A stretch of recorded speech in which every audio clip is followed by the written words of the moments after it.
Good morning, Dan and Amy. So Trump was in Colorado Springs on Friday. Yeah, I watched a little of that. And just so you're on notice, Hillary Clinton, no more Mr. Nice Guy. Taking the gloves off. Just remember this. Trump is going to be no more Mr. Nice Guy. No more Mr. Nice Guy. There's nothing I enjoy more than when Trump speaks in third person. After 2 weeks of convention, where does the race stand, and what are the implications of the numbers?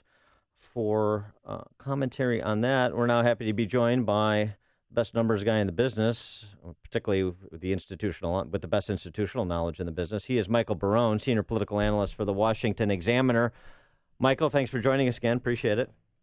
Well, thank you, and thanks for the nice words, although some people think I should be looking more in an institutional environment. Yes, the padded walls version. Well, this campaign may drive you to that. It seems to me that padded walls would feel good right now. Yeah, it seems to me after the two conventions, we're basically in the same place we were prior to the two conventions. Well, we're in a similar place. I mean, I think, initial polling suggests that Donald Trump got mild bump and some bounce, they say, for the Republican convention. We haven't had full polling yet, but it looks like Hillary Clinton probably got the same for the Democratic convention. Michael Barone, in your opinion, what was the highlight of the Democratic convention for you, and what was the highlight of the Republican convention for you? In both cases, Friday. You didn't particularly care for either one, is what you're saying. Leaving town, no. The increased security requirements and so forth mean that members of the press, you have to walk a lot in the hot sun, and it was particularly hot in Philadelphia, and the walk is particularly large. Now, it's left in the same place, but I think there's one thing that's really significant about the numbers. You compare the previous elections where there have been a really static pattern of support, roughly equal size for the two parties, 2000, 2004, 2008, 2012. At this stage of this campaign, it's only about 7-8% of the voters in polls were not choosing one of the two major party candidates.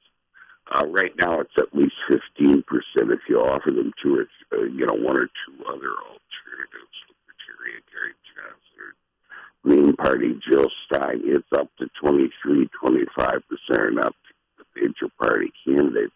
And I think, in some ways, the result's going to look like 1992, which is no candidate. Ross Perot was a major candidate.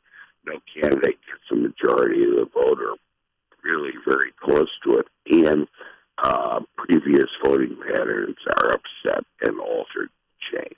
Yeah, there was a story out over this weekend looking at the polling averages, the bit of a surge that particularly Gary Johnson, Libertarian candidate, enjoyed. But that surge also is a long way from really being a threat the way Perot was, because he doesn't have the resources, and it's unlikely he gets to 15% to get into the presidential debates. But the interesting thing about Gary Johnson right now is that he seems to be taking slightly more voters away from Hillary than he does Trump. And, of course, the Green Party candidate is certainly doing that. So it seems to me both of the non-major party candidates benefit Trump. That probably is true. I mean, it's hard to gauge support for a third-party candidate. If you leave their names off the poll, you tend to understate support if they have some. If you put their names on the polls, you probably overstate their support because you mentioned it as prominently as you mentioned the major party candidates, and they really don't get that kind of prominent attention from the voters' point of view. That said, it looks like, with large two-thirds of voters having negative, unfavorable feelings about Trump and about Clinton, you've obviously got some considerable quantum who have unfavorable feelings about both, or cross-pressure, and might be in the market to support a third-party candidate, or tantalizing possibility, stay home. We don't know what turnout's going to be. It's one thing that pollsters have great trouble gauging. It would appear to be somewhat higher this year, and in fact, we've been in a period of declining turnout.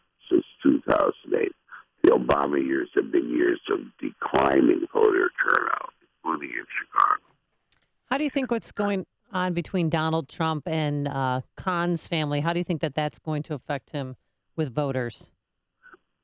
Now, if this was the first time Donald Trump had gotten into a controversy where most people in the mainstream media said, oh, he can't possibly say that, that's terrible. People will abandon him because he's violated the rules of politeness and comedy and so forth. If this is the first time people in the major media said that, I might be looking for some kind of blowback against Donald Trump. It's about the 20th time. Mostly hasn't hurt Trump. Has sometimes. And I think it's who he is. I think that many of his supporters will say, hey, he's not politically correct. And we like that and so forth. So I don't see this going to have a major negative effect. Looking at where the race is right now with 100 days to go, how do you assess the prospect that this race is going to be different in states, in the Rust Belt states like Ohio and Pennsylvania, Wisconsin, Iowa, where Trump really needs to make hay if he is going to win? The changing demographics of this general election as compared to the last two Obama elections? Well, we've had really 4 elections in which we've had pretty static partisan patterns, some differences between 04 and 08, but not major. I expect some disruption this time. What we know about Trump is that the voters that he attracts that perhaps didn't vote Republican before tend to be older, tend to be lower education. That suggests on the list of what have been the 11 target states, the 39, including your own blessed and solvent Illinois. Yes, right. Not among them. But you look at that and you say, where does he gain? Older, less educated. The answer is Florida, Pennsylvania, Ohio. Pennsylvania is thought to be, it's gone Democratic last 6 elections. Only 52-47 last time, the same as other target states like Iowa, New Hampshire, that everybody agrees are target states. Pennsylvania, Ohio, and Florida together have 67 electoral votes. You take those votes away from Obama in 2012, and you have President Romney. Those are the states that made the difference. So those are obvious targets for Trump. He's doing, maybe out in Colorado, he's doing less well in Colorado. He's doing less well in Virginia, which are both states that have had significant increase in population with high education people coming in. Right, but those are less favorable. Right, and in those states that are more favorable, like really putting Pennsylvania in play, it seems to me this is a base plus play of a different sort. It's not ideological. It's other demographics, as you mentioned. Frankly, race and income level and education level, and this is where Trump is. And this is where Trump is reaching over to bring in some people that have been voting with the union label for some time. Well, he's raised issues on trade and immigration. There are substantive issues, not just, I don't like the other guy's race, substantive issues on which those people tend to agree with his position and policy to the extent he's set out a policy. And he's got some appeal there. So, as I say, he does less well in the higher education areas. One of the things I observed on Trump in the primary, his support is inversely proportional to degree of social connectedness, social capital, how much you're involved in voluntary associations.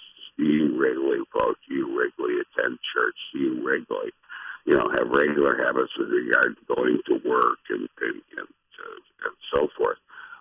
And where social capital is low, he does well. That's good for him in Nevada. And Nevada's got 6 electoral votes. It has puzzled some of the observers who thought, the culinary union made up of Mexicans, Filipino members, very large numbers of those. With that increasing number of non-whites, Trump's just doomed in Nevada. Well, we've got some polling that shows Trump winning or competitive in Nevada. Nevada is low associational, low social connectedness. When Trump says I am your voice in all capital letters. He's basically saying, you folks who don't have any social connectedness, you've got me working for you. Yeah, that's really an interesting point. Solve your problems. That's really an interesting point. The social connectedness quotient, and that speaks to people who feel ostracized from the American dream and so forth. That's interesting stuff. Michael Barone, senior political analyst for the Washington Examiner, WashingtonExaminer.com. Michael, thanks as always for joining us. Appreciate it. Thank you.